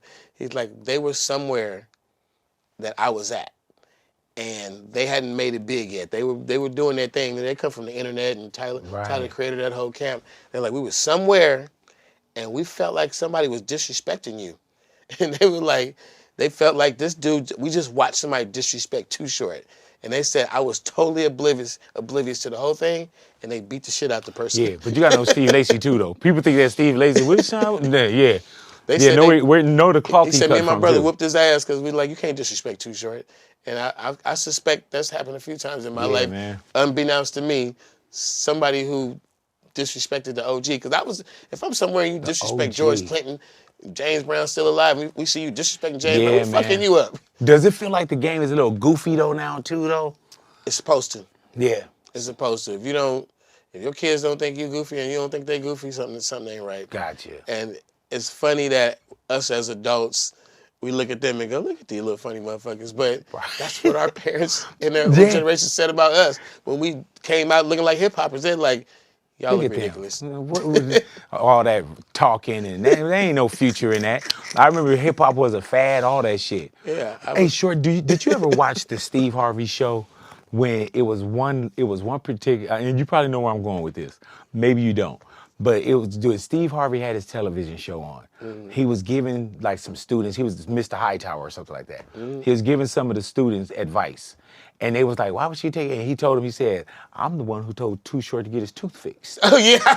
Of course they let me know about that. Hey, man, but early Too Pop Short. culture, man. Pop culture. Yes. It ain't easy to find your way into popular culture. Hey, man, but early Too Short, bro. Yeah. Do you ever look back sometimes and look at, because now everybody got their teeth Hey, man, done. Everybody, you know. That's a hell of a feat, man. I got my grill fixed right after I made my 5th platinum album. Yeah. Now, that to me, I'm just saying that's how strong the game is. That you can step into the game and they like, this little ugly motherfucker can't rap. Right. And you fucking hit him with 5 platinum albums in a row, little ugly motherfucker. And these are real platinums. And then, yeah, there's a sales. A million people went out and walked in the store and said, let me get a copy of that. And it was bigger than that, man. It was bigger. My homeboy, my girlfriend came to me, she said, your homeboy asked me, why would you fuck with him? And look at his teeth. And she was just like, I like him. I don't like his teeth. You know what I mean? Right. And I was just that kind of person, bro. I was really that kind of person where it never affected my self-esteem. It never affected my career. I didn't have to hide it. I wasn't ashamed of it. And I only got it fixed because of technology. Right. I only didn't get it fixed because of what was available to you at the time. Available at the time would have been, you probably would have had to do some serious wiring up, some serious career pause, get it right, take relearn 3 your years. speech. And I'm like, jaw wiring and I'm like, these T's and P's and S's is sounding cool Hell on wax. yeah. And there's money coming in. Bruh, you know what else really helped me? Humor. So when I first messed up my grill, I was probably like 13, 12, fell off a skateboard and cracked my tooth. And then I remember having to go to the dentist and what the fear of it and the not wanting to do it. Man. And I kind of let my shit go a little beyond to where it would have been easily corrected, and then it became a problem. And I I just remember um, the fear of the years, not even pain, the Right. years of what it would take to correct Corrective. it. And I wanted to be a fucking rapper. And I'm like, I'm not doing that shit. I'm not doing that shit. And I actually thought it made me look tougher and grimier and Right. like this, like, like think twice before you fuck with the little nigga with the fucked up grill. You know what I mean? Like, it was something that I empowered, bro. Sure, where's all the like dookie rope chains and the convertible cars and the I got, looks that you gave to I us? have things. A lot of shit didn't mean a lot to me, Right.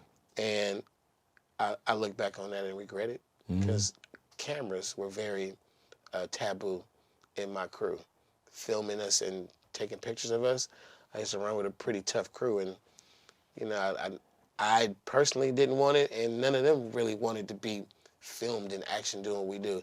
But that footage would be worth so much right Oh now. my God, You know man. what I mean? They do see with me too, I was a turn it off kid. I wish I documented things better in my Yeah. 30 plus years of radio, I didn't but save we every just tour weren't. jacket. I didn't save it. Fucking, So I you could have. didn't museum yourself. I feel like I should have kept a Polaroid picture of every groupie. Yeah, Let you yeah. sign it right here, and just look back and be like, what a life! Like like so much is forgotten because I was a '90s rapper. Hey, sure, but you are pretty much when you look at it with this person, that person, with hip hop being on stage and can pick the baddest one out. When you think about even fatherhood, you waited until you could 50s. be the father that you are now. Yeah, I would have been a bad dad at a young Right. age. I would have probably provided, but it would have been not a lot of present and clear because I was rock starring it, bro. Financially providing, huh? I was rock starring it and had a couple of close calls at a young age. Got my girlfriend pregnant when I was like 16. And, she had the kind of situation where she's like, I can't go home pregnant, so we had to deal with it. I got my girlfriend, the one that really changed me was my girlfriend was pregnant and she said that she wanted to go to college and she wanted to be an actress and all that stuff and like the baby would probably change all her dreams. And I was like, well, we should do what we got to do. I'm really into my career and I'm probably gonna be like traveling and stuff. And she was like, well, if you marry me, I'll have the baby. And I'm like, I can't get married. I love you. We had been together for a while. Like I can't. And then she's like, well, fuck it then. We gotta do what we gotta do. And then it was about to be my birthday, and we did it. And then it was getting closer to my birthday, and on the actual day of my birthday, she cried all fucking day. And I'm just like, I remember that birthday because that was my girl, and she just had an abortion probably like a week earlier, and I was just really being attentive to her and just dropped out of life for a minute. We dealing with this shit, and when she finally stopped crying, fucked me up for life. She said, I said, what are you crying about? Because I kept saying, is it this, is that, is that, is it, how you feeling, And she was like, no, I didn't get you anything for your birthday. She was like, your birthday present was going to be me telling you that I was pregnant with your son.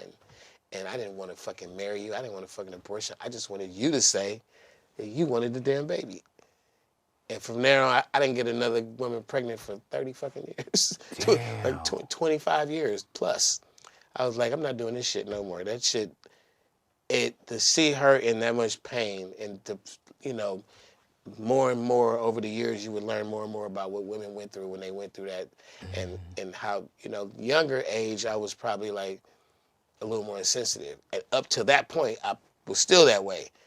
But after that, I was like, I can't go through this as well as put anybody through this unless I'm going to do those things. Right. So at that point, I became another level of mature to where I didn't do the things that would easily get somebody impregnated. So I was well protected, or I was really trying to like not do that. I talked to the homies too. The homies with a lot of kids, you know what they do, right? They do it, and then when the moment comes, they just fucking let their muscles just drop and just marinate and just make another baby. Like, nigga, you got 12 kids, nigga, like, jump out. Yeah. And they always say, man, my pull-out game weak. You motherfucking right it Right. is. Yeah, don't put it in. Shit. Like, My pull-out game was fucking Mr. Universe. It hey was man, strong. is it different being a dad though? Like fatherhood now that you were ready to receive it and you did have other things I had a in the lot of examples background? of stupid fatherhood from seeing people be great fathers and terrible fathers. And I saw the ups and downs of it. I saw the people who said, man, I ain't going to the club with you tonight. I'm going home. And I was like, you going home? And I know now why they did go home. But then the other people who went through all the drama of courts and fights and litigation, whatever the fuck you go through with baby mamas, I didn't want it, bro. I didn't want it. So I think I am the equivalent of a grandfather, Right. Yeah. first time father. I understand. Because I'm approaching it like a grandfather would. Yep. Like I cherish it, and it's like I'm like I treat my child like I'm her grandfather. Oh, so, okay. So you have a daughter? Yeah. Yeah. Hey, man, how crazy is it that Too Short? Did you ever think like, my God, I got a daughter? Oh no, I knew the moment it happened. I'm like, oh, this is what the game does. Yeah, yeah. That's it. A few of my partners, but one of my partners, he was the pimp player hustler all around Yeah, Cherry Buster. take this And, daughter. yep. Here you go, old player. Yeah, he got 3 of them. An You old know? player with 3 daughters. Yeah, man. You know, and And it's different. they running him. Yeah, and Oh yeah. that whole life, man, it builds you up for certain things too, though. And I think that's what that tuition into the school of experience and building up life and character gets you to where now. Because you could be the best, hustler, the best artist, No, the best guy I that's really selling needed it. that though, bro. I needed that, and even to this day, as recent as less than a day ago, when that little girl rolls over and goes, just look you in the eyes and goes, "I love you." It's just like, man, the game has changed. Do you ever feel like, what were you doing? Because I always tell my kids too. Like my son is 18, my daughter's 16, right? She'll be 17 in September. But I tell my kids, I would always look at them, even when they were the youngest, I was like, man, what was I doing before you got here? Because my life is them. Then I I was like, wish. I was preparing for you to get here. Like my kids came Oh at the yeah, right time. yeah, exactly. I was 38 when I had my first kid. So I was able to like crash the car and do this crazy shit. And you know what I'm Right, right. saying? And I think that even though I extended my youth a little further than it should have went, because I was still hanging out in the club at 49 years old, Right. I looked around one day and was like, there's nobody in here younger than you. Right. Go home. Right. Hey, get out of here. So she came at that time Yeah. where I needed that little push of like, Get out. get off that. Like, Turn the page, man. Turn the page. yeah, But man. I also regret not being a young father. I know I wouldn't have done it right, but what if I could have had that moment, and even though it happened at 52, what if I would have realized it at 38 Right. or at 28? What if When it's a that child is in your motherfucker, hand, though? you go, damn, I got to turn that corner. And I think that I've watched a lot of people do that. Yeah. It was But like, what if is a lot though? yeah, You know yeah, what I'm yeah. saying? What if is, and for one, there's no Mr. Destiny where you can look and say, you can turn on a tube and see like, oh, this would have happened. This would have happened.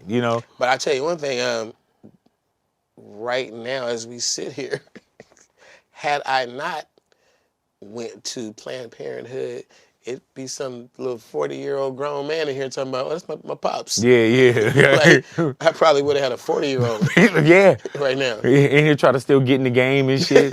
Pops, listen to this. Pop. Hey man, what's your relationship with E40? How did that start? I would consider E40 to be like one of my best friends. Him and Scarface. We are really good friends. And when I say friends, that means has nothing to do with music. Zero, zilch, just a conversation, a phone call, a hangout, a tap in when you're on your highs and your lows, and just kind of like for life. That's my friend, like my friend, my homie, my partner. So we've been on that for a long time now. Like I like to tell the story about when the radio station tried to pit us against each other because of what happened at Summer Jam one year. The story, you can look it up. Okay. But the part I want to tell you about friendship is that the radio station had somebody call and pretend to be me, and the person who was pretending to be me was talking shit about E40 on Bay Area radio, popular radio, in the morning. This is '90s, in the morning on the morning Everybody show. listening. And he didn't call me upset. He called me and said, "Were you on the radio this morning?" And I said, "No." He said, "You weren't on the radio this morning." I said, "No." He said, "All right, I'm gonna hit you back." And when he called me back, he explained to me the whole thing that happened. He said, well, somebody was on the radio pretending to be you, talking shit about me. And had we not had that friendship, I don't know what that would be, what that exchange would have been. The person who did it or who orchestrated it thought that they were going to pit us against each other, and they were picturing, they wanted to get at me any kind of way possible. So they were picturing big ass E40 and his big ass brothers and cousins mad at Too Short, and I'm gonna kick Too Short's ass without having to lift a finger. And it backfired because we were friends. Did you ever find out who it was? I know who it was. It was the chick shit. who was the program director at the time, Michelle, whatever her name was, at KMEL. And she sent out, she did an onslaught against me because of what happened at Summer Jam between me and the Loonies. And she sent out old school faxes to all the radio stations she could saying, please don't support Too Short. He's violent. He's, misogynist and just whatever her list was. It was a very eloquently written letter that was supposed to destroy my career through radio. And she forgot one thing. I'm not really a radio artist. I have some songs that play on the radio. My whole career, we came to you. Like you could have came to us. But you made undeniable songs that we had to play. But then some of your most lovely shit was never go on the radio. Yeah, you know Could not be. Yeah. Some of my biggest hits were not singles. That's what I say. So that gave birth to one of your favorite songs, Rapper's Ball. That's how we made that song. That's the first song we ever did together. And it was supposed to be. Oh my God! It was supposed to be a fight, and instead of us acting on what was presented to us in an Adam 22 kind of way, instigated. Right. We said let's just make a song, and the same thing with the Loonies. It was supposed to be a beef between me and the Loonies, which was also related to what I just told you. And the way we resolved it was Sway called us up to the radio station. We got on the morning show, and I wanted the listeners to know that there was no beef. I've been saying that there's rumors going around that we beefing, and it got something to do with Oakland and all this stuff. I was like, just say there is no beef. It's just love. We all family. And we said it, we made a song, and we let it go. Damn. Man, I did not know that Players Ball came after. Yeah. Like a situation. And I think, man, that's still one, I still bang that to this day.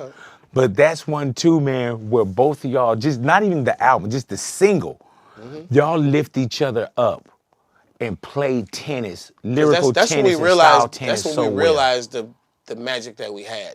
We made that song, it's instantly a big hit. The video is a classic. And from then on, we just kept saying, hey man, do another one. And How many songs you think y'all got together? Who knows? I bet you he don't know. Hey man, you know what's wild about that? When you say the radio station try to put us together. Put us against each other. And then when you fast forward and you get Versuz is going against each other. Man, y'all got on Versuz. And didn't go against each other. No, we told Swiss everything before me and 40 right. was It wasn't a battle, trickery. Except for Snoop and DMX. Snoop and DMX was so lovey-dovey, they was singing each other's lyrics. Oh my God, dancing with each other. You know what I'm saying? But that's the same thing too. So when you were 40. We said we got to be in that vein, but then we wanted it to be our own original kind of way. Man. So it was. Hey, dude, you know what I loved about you? I don't know what people get paid for Versuz, but I know whatever marketing you had on the side. I made a lot of money. Every time you came back, you had a different shirt on. I'm like, this motherfucker, it's gonna be a certain amount when I go into this song. You had hats, all kind of shit on. The funny part was they said you can't do any endorsing during Versuz, and I was just like, but no, look, I'm thinking this shit is live, right? Right. What the fuck you talking about? cut, stop, cut it. Hey man, it was almost like your shit was rip away. Like Right. you would take something off. Everything I did was And I'm like, this motherfucker another got a shirt bag. that says Sinclair Paint. But It then was like, then in the end, I was like, get your bitch buttons. That night, I sold like almost $200,000 worth of bitch buttons. See? That night. Yeah. Hey man, but that's the hustle. Yeah, I mean, shit. Who the fuck gonna tell a hustler not to hustle? Like, come Yeah. on now. Come on now. Dang. E40 set up all his bottles of liquor. Like, we laughed out when I was Swiss. Come on, Swiss, let that go, man. Let it Yeah, go. man, come on. Let it go. Yeah, every baseball hat, the shirt I was wearing, everything was somebody's company. Yeah, I noticed, bro. I was like, man, this motherfucker out here is selling In it. the moment. And you know what's a trip though too? Is that we all knew. You know what's a trip though too? What's The that? very next Versuz, they started doing product placement. Yeah. It was like, well, fuck it. That's that game, but that's the same game, bro, that you guys introduced so many to. Like even sitting down with the hundreds of millions that Master P made, and Master P will say, "I was in the Bay Area, and this is what I saw." The spirit of it. Yeah, this is what I saw, I mean, and the Bay Area gave birth to Empire Distribution. That's like they came in and changed the game just on that.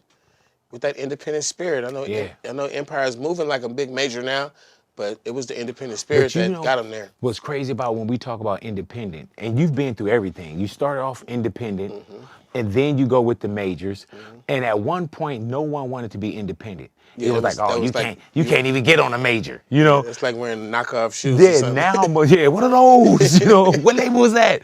But now, you know, some people don't want to be on the major. The story's been told, man. It's a great place to blow up and be global, but it's also a great place to kill your career after that, during that, before that. How do you super serve your audience though? Because when we sit down and we think about life is too short, and we think about how many years it's been.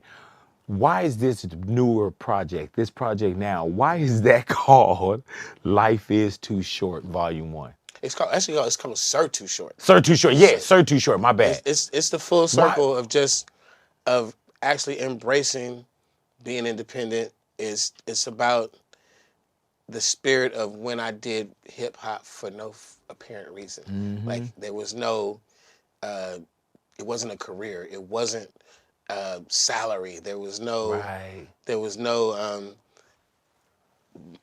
multi-regional audience, global audience. It was none of that. It was just no expectations. Exactly. I was just in my room making some good ass music, and then when we started the independent labels, we were just doing it for the town, man. Do it for the fans. And it's like I feel the pressure of OGs, older rappers, when they release albums nowadays. The pressure is no radio stations are going to support you. The pressure is the mixtape playlists and the stuff that make songs popular aren't going to pick your song up. Your songs are probably going to be really good, and a mass audience is never going to know because there are spaces that you're going to be aged out of. Hip-hop ageism, music industry ageism, and there's a pressure there. There's a pressure to sit in a meeting and go, how are we going to counter this? Now, you're an older artist. You have skills, knowledge, you have techniques. Right. And you're like, this is how we're going to do it. We're going to this look, that look. We're going to hit this space, that space. We're going to send you here, do that. And it's a plan. And I just said to my people, to myself, fuck the plan, fuck the motherfucking expectations, fuck the goddamn way it's supposed to be. And I'm going to make some music. I said, I don't even want to shoot music videos. I don't fuck a video. We'll shoot a bunch of content, put it out there, let them know it's out there. I even said in my post, when you post the music for this album, don't say it's for this album. Just post the shit. If they fucking find it, they find it. They don't, they don't. Somehow we're going to put the ads out and the word out that it's a product out. But I don't want to pimp myself out on Instagram going, my new album, OG, I'm doing it again. Right. Fuck it. If you like it or you like it. If you don't, you don't. I don't give a fuck. So I want to make music. I want this project to be that thing, that real, authentic. I just made the music because I was just trying to make good music. I really like it. And I think if you listen to it, probably would like it too, but it's not a big loss if you don't. If it goes over your head, slips through the cracks, it's not a big loss if it's not the #1 song in rotation on radio. It's okay if we don't put out a video that gets 50 million, 60 million hits. It's quite all right. I'm still, Why the title, Sir Too Short? because that's my original name. Yeah. That's my first name, and I'm telling you that this album was made by Sir Too Short. It was not made by Too Short. It was not made by the OG artist who's dropping an album in 2025. It's just, this is Sir Too Short. Right. And it really is. Is this, and I know the answer to this, this isn't the last album? Right. All right, this the new retirement scheme. We're not using the word. I love that you said new retirement. Yeah. We're not using the word retirement. Right. What we're gonna do is I'm dropping this 3-volume project, one at a time, because I didn't want to drop a triple album or a double album. Gotcha. I didn't want the songs to get lost in the sauce. That each one has its own vibe. Volume number 1 is the nostalgic one, the throwback. Volume number 2 is completely 100% produced by Little John. Mm-hmm. It's a little more energetic, a little more. Is that done already? It's done. They're all done. Damn. Then volume number 3 is the collection of songs like Life is Too Short, The Ghetto, Money in the Ghetto. I'm just kind of on my grown man a little bit and a little more introspective about the sign of the times and life and current events and shit and all that shit. And then next year, when I turn 60, I am going to release the farewell album. Like you did that. Right. What does farewell mean? It means this is my last. Because you say farewell album. Yeah, this will be my last studio album. Unless you go in and AI that motherfucker, I'm not doing it again. I'm not making another studio album. I will make songs. Right, okay. I'll release a single. So this ain't I'll do a feature. I'll do perform. a tour. I'll do anything, hip hop, Right. but I'm not making another studio album. And I'm going to do something special on the next album.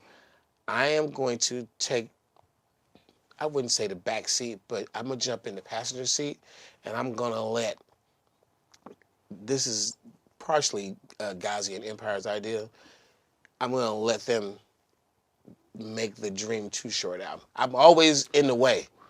I'm always in the way of people's advice. They're like, man, do this, do that. You know, do that like this. Like, man, say it, like, put this person But on that it's song. hard because you made it work. Yeah, I'm like, no, I know what the fuck Too Short is. So this time I'm going to kick back and let them Frankenstein a Too Short album. I'm going to let them hire as many writers, team of writers. I'm going to oversee. If somebody writes something goofy, I'm not going to rap a goofy line. I could, if I like the song and it's got 2 lines I don't like, I'll just rewrite them and get it right. But I'm going to let them Frankenstein album. You can pick the beats. I'm going to have the last say so, but I'm going to let them push this album through, and I'm just going to kind of like coast and see how it comes out. Like, it's something that I've never done, so it should be interesting, and I like collaborating with talented people, so it should be a fun process. Let's just see. What's a Too Short top 5 of your songs and the reason? Top 5? Yeah. Well, out of what, 5,000? Jesus Christ. It's always going to be the 1-2 punch of Born to Mac when the song Dauphine Beat comes on and then Freaky Tales comes on. Those are always going to be like a 1-2. That is Does that get one slot? It could or could not, but that's such the essence of what Too Short is that if I ever have to ask myself, well, damn, what is Too Short? Like, if I'm so many albums down the line that I can't remember what makes Too Short, I listen to those 2 songs, right. And I'm like, oh, I remember now. That's when the alien lands and says, who is like, this? And they're like, oh, this is it. This is Too Short. So, Blow the Whistle gets top 5. Getting It gets top 5 because Blow the Whistle because it's my favorite kid. It extended my career forever and ever. The Dauphine Beat Freaky Tales, whether it's 1 or 2 songs, it's the essence of what Too Short is. Getting It is the song that I think that's the song I wrote that emotionally touched more people than any other song I ever wrote. Like, people said I was about to quit college and I heard that song. Didn't know what to do with my life, and that song made me go out and find it. I couldn't get out of bed one day, and that song, or I can't get out of bed unless I listen to that song. When it was out, people would say shit like that. I listened to it while I'm brushing my teeth. I remember the feeling of Getting It. Yeah, and Um, Shake That Monkey became one of my favorites because it has like full sororities, like the SG Rose have adopted it, and they made a dance to go with it. It Hey, bro, when we talk about ass shaking, like, I know Shake you That know. Monkey and make your grandmama shake her But like ass. today, like if we talked about it today, like yeah, and I hit, that's the record I hit. And it let you know.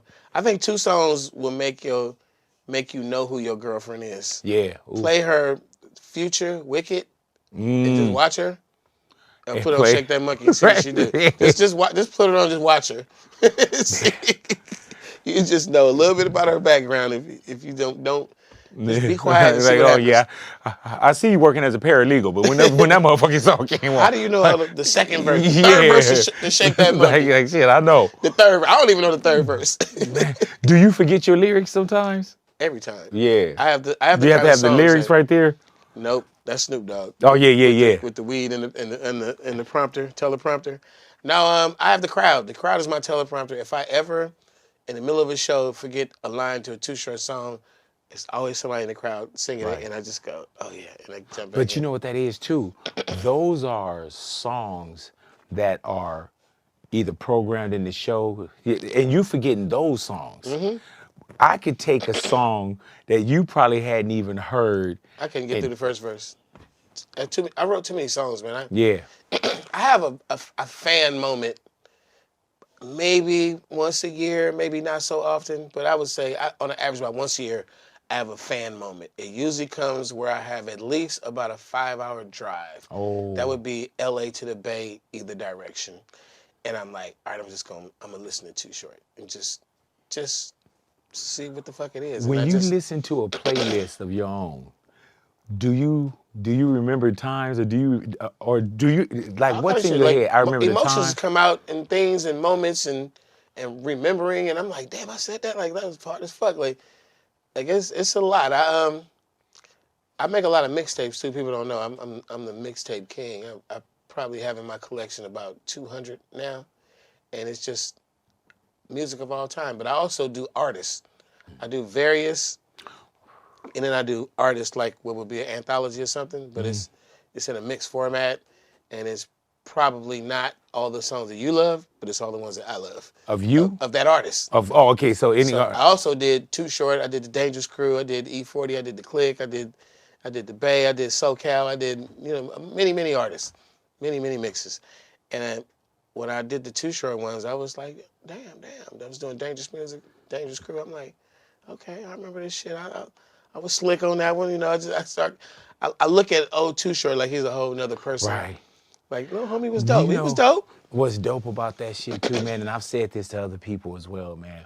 Like, if you think about every platinum record, every gold record, every feeling and emotion that you've given us, every collaboration, every live show, every introduction to whatever song, Getting It got me through this got me through that, Freaky Tales, man. If we took all that and we deleted that, think about how much that you created that we would have never got a chance to have. And you add the trickle down to that, the rappers who were inspired by Too Short, Yeah, and it's gone. and the rappers that they inspired. My favorite person to think about, like in that vein, is Eazy-E. Right. If And like the if tree too. Eazy-E didn't do what he did, the Eazy-E tree disappeared. What do we lose? We lose Bone Thug, Snoop Dogg, Dr. Dre, Ice Cube, Above the Law, Yeah. JJ Fad. And then the domino theory from that. You might not get a Death Row, might never happen Right. if Eazy-E didn't happen. DOC, like the list Yeah. goes on. We don't get What movies. We don't get like if I'm that telling you, yeah. domino. If Eazy-E got shot when he was 17 and died, what is hip hop? Yeah. Whoa. And I feel like I'm one of those. I call it the DNA chart. Like Lil Wayne's DNA is all through hip hop. It's like when he everything he did from from the time like the Hot Boys started dismantling and Juvenile went his way, and then Lil Wayne was holding it up on his own shoulders. I mean, he got us Drake, he got us Nicki, but then he took the auto-tune. He gets to Miami, gets to play with the auto-tune, being friends with T-Pain or some shit, tweaks it a certain sort of way and starts releasing songs. That's the most prominent delivery right now. It's the use of auto-tune, the way Lil Wayne used it, and they all took it from there. But, you know, the DNA of a Jay-Z is all through hip-hop. Jay-Z and Biggie, when people trying to, like, write rhymes without paper and pen and record songs without writing it down and just go in there and off the top of the head, Lil Wayne made a lot of people want to do that, but he got it from them. Right. You see what I'm saying? Like the DNA, like the DNA of the message in Melly Mel is, you take away Melly Mel, what the fuck is hip-hop? So and it's then, like, where does that keep going? You know what I'm saying? Like if you really got on that, where does that? you take away Too Short, and hip-hop might be one big fucking trick. Just one big pussy buying, bitch ass kissing. You right? Like Hey, the game needed me. hey man, when you say what's my favorite word, and you hear bitch, come back. What? Because even if I'm at a club and you don't even have to be there, and that's our shit, and we know we got like that's a crutch. We know that's gonna go. Man, Blow the Whistle was so effective, man. There's times, like, I'm talking so many fucking times, I just get a text that says, you here? And I'm like, where? They're like, I'm at such and such club. I'm like, I'm not even in that city. And they like, the DJ just said you were here and played Blow the Whistle. Shout out to you over there in the dark somewhere and shit. Man, Short, I appreciate you, man. I appreciate your time, brother. That's gonna be the story of my legacy right there. Sir, Too Short. Too Short just walked in the building. Hey, I'm at home chilling. Like, man, I'm over here with my daughter. Like, man, Appreciate you having me, man, come on, bro. Every time. Hey, bro. We had some good conversations. This was one of the best. Legendary, brother. And I could have went on and on, bro.